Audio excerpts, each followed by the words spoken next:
The morning of June 27th was clear and sunny, with the fresh warmth of a full summer day. The flowers were blossoming profusely, and the grass was richly green. The people of the village began to gather in the square, between the post office and the bank, around 10 o'clock. In some towns there were so many people that the lottery took 2 days and had to be started on June 2th. But in this village, where there were only about 300 people, the whole lottery took less than 2 hours, so it could begin at 10 o'clock in the morning and still be through in time to allow the villagers to get home for noon dinner. The children assembled first, of course. School was recently over for the summer, and the feeling of liberty sat uneasily on most of them. They tended to gather together quietly for a while before they broke into boisterous play, and their talk was still of the classroom and the teacher, of books and reprimands. Bobby Martin had already stuffed his pockets full of stones, and the other boys soon followed his example, selecting the smoothest and roundest stones. Bobby and Harry Jones and Dickie Delacroix. The villagers pronounced this name Delacroix, eventually made a great pile of stones in one corner of the square and guarded it against the raids of the other boys. The girls stood aside, talking among themselves, looking over their shoulders that rolled in the dust or clung to the hands of their older brothers or sisters. Soon the men began to gather, surveying their own children, speaking of planting and rain, tractors and taxes. They stood together, away from the pile of stones in the corner, and their jokes were quiet, and they smiled rather than laughed. The women, wearing faded house dresses and sweaters, came shortly after their menfolk. They greeted one another and exchanged bits of gossip as they went to join their husbands. Soon the women, standing by their husbands, began to call to their children, and the children came reluctantly, having to be called 4 or 5 times. Bobby Martin ducked under his mother's grasping hand and ran, laughing, back to the pile of stones. His father spoke up sharply, and Bobby came quickly and took his place between his father and his oldest brother. The lottery was conducted, as were the square dances, the teen club, the Halloween program by Mr. Summers, who had time and energy to devote to civic activities.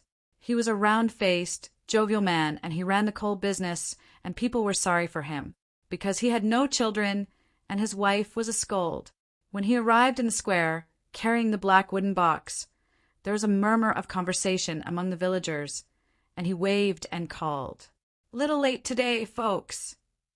The postmaster, Mr. Graves, followed him, carrying a 3-legged stool, and the stool was put in the center of the square, and Mr. Summers set the black box down on it.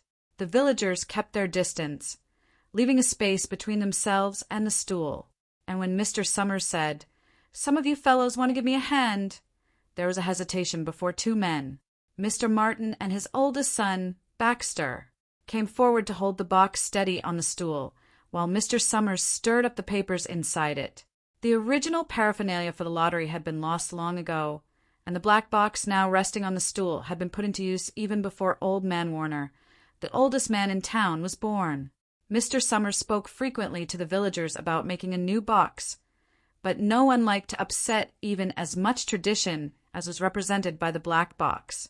There was a story that the present box had been made with some pieces of the box that had preceded it, the one that had been constructed when the first people settled down to make a village here.